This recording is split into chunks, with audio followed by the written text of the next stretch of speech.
This is the Midnight Archive Files. Every case we document is real.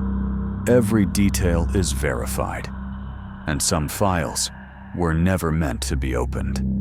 Tonight's file was buried on purpose because it doesn't follow patterns, it doesn't repeat mistakes, and it doesn't want to be remembered. File number 008. Subject: Israel Keyes.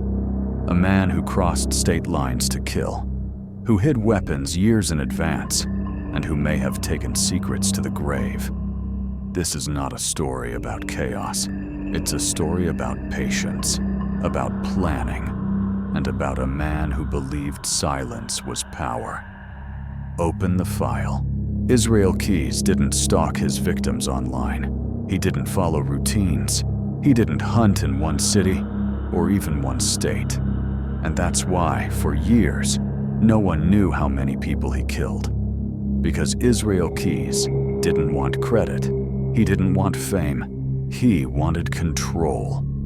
On February 2nd, 2012, a young barista named Samantha Koenig disappeared after her shift at a coffee stand in Anchorage, Alaska.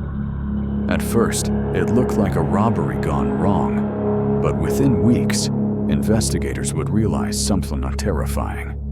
They weren't dealing with a local criminal. They were dealing with a man who had been preparing for this moment for over a decade. Israel Keyes didn't look like a monster. He was tall, quiet, soft-spoken, a military veteran, a construction worker, a father. He paid his bills. He went to work. He joked with co-workers. No criminal record. No history of violence. And that was exactly the point. Keyes believed most serial killers failed because they wanted attention. They repeated patterns. They hunted comfort zones. He did the opposite.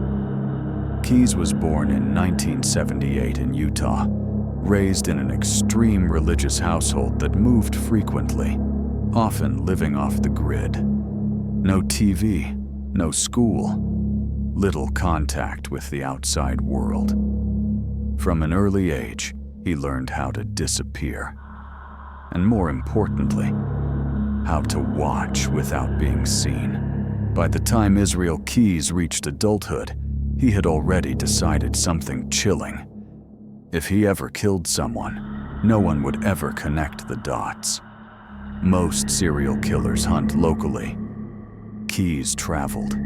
He flew across the country using cash, rented cars under false identities, committed crimes thousands of miles from his home, then returned to normal life. No escalation, no signature, no pattern. But what truly separated Israel Keyes from other killers was something investigators wouldn't uncover until years later. Something he called kill kits. Scattered across the United States, buried in forests, parks, and remote areas, were containers Keyes had hidden years in advance. Inside them, guns, ammo, rope, zip ties, duct tape, Drano, and plastic bags. Some kits were buried 2 years before being used. Others were never recovered. Keyes didn't kill impulsively. He planned. He selected locations where screams wouldn't carry, where bodies wouldn't be found, where there were no cameras. And when he was ready, he would fly into a city with no intention of returning, with the same number of people alive. Israel Keyes lived by strict personal rules. He never used the same method twice in a row. He never killed close to home. He never talked about his crimes.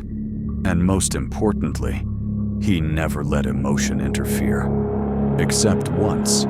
Samantha Koenig was 18 years old. She worked alone at a small coffee kiosk in Anchorage. On the night she disappeared, surveillance footage captured a man approaching the stand. He ordered coffee, then pulled a gun. The man was Israel Keyes. Keyes abducted Samantha, drove her away, and then did something that shocked even veteran investigators. He kept her body for weeks while continuing to live his normal life. What happened next would unravel everything. Because for the first time in his life, Israel Keyes made a mistake. Keyes demanded ransom money from Samantha's family, but he had already killed her.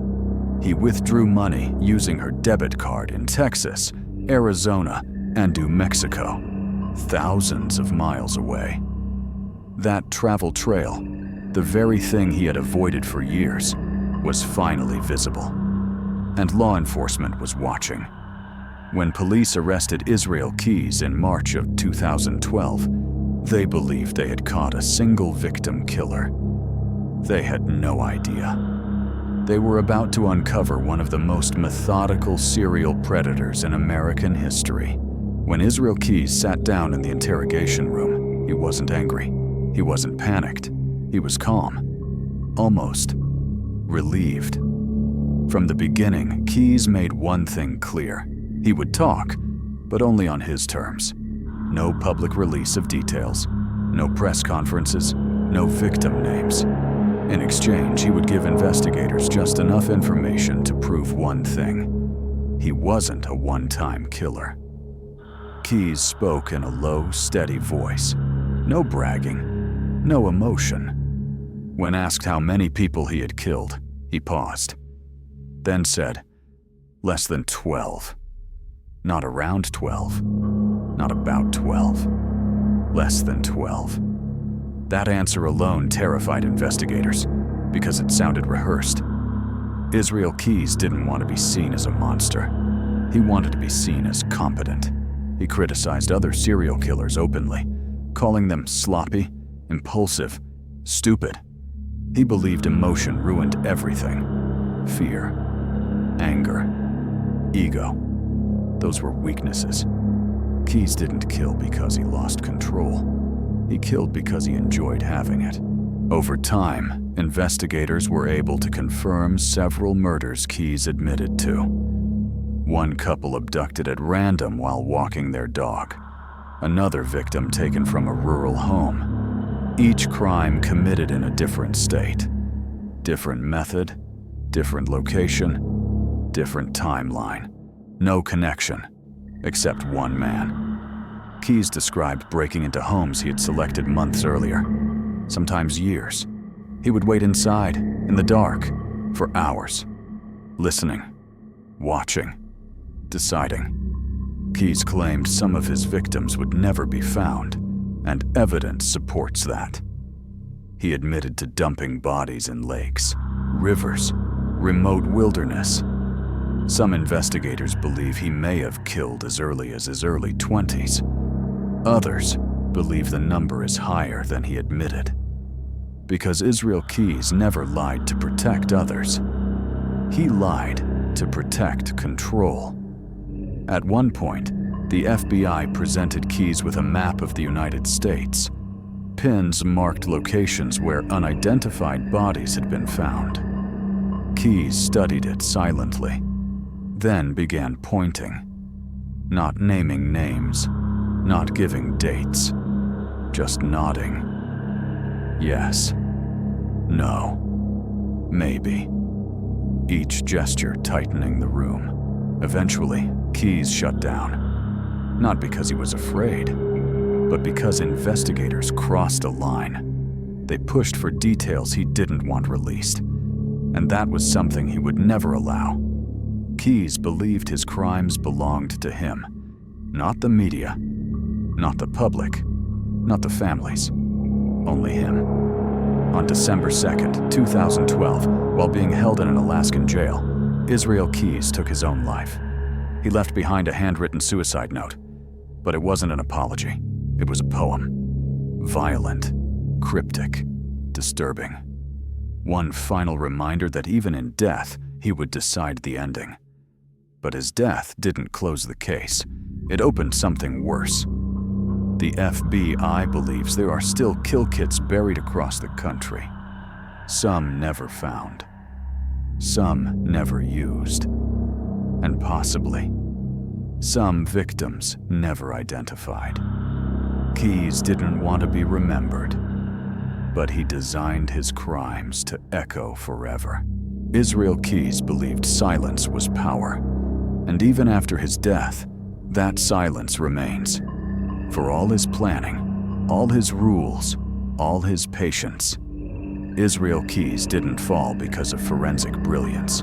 He fell because of routine. After killing Samantha Koenig, Keyes did something he had never done before. He stayed involved. He demanded ransom. He reused a victim's identity.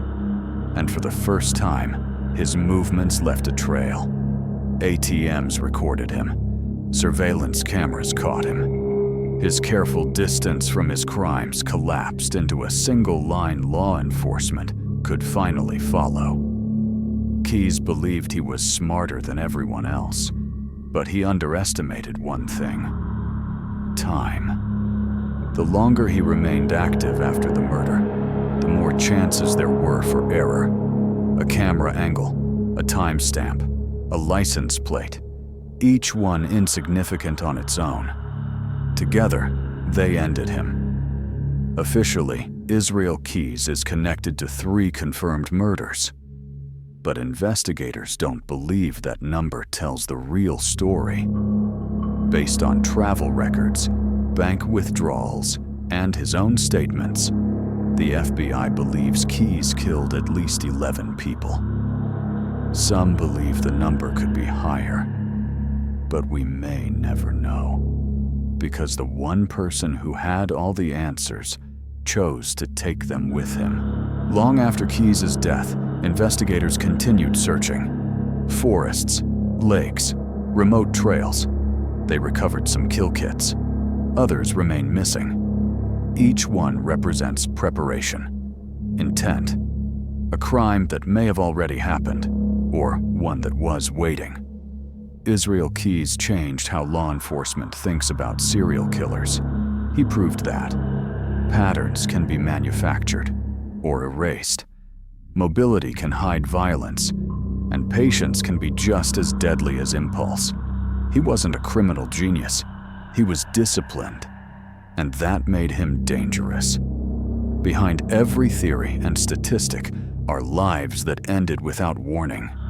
People who were in the wrong place at the wrong time. Chosen not because of who they were, but because they were available. They deserve to be remembered, even if their names remain unknown. Israel Keyes wanted to disappear, to erase his footprint, to leave behind nothing but uncertainty. But in trying so hard to avoid being seen, he revealed something terrifying. The most dangerous threats aren't always the loudest. They don't announce themselves. They blend in. They wait. And somewhere, the silence he left behind still asks the same question. How many times did he get away with it? This file is now closed. If you want access to the next case, stay with the archive. New files are added regularly.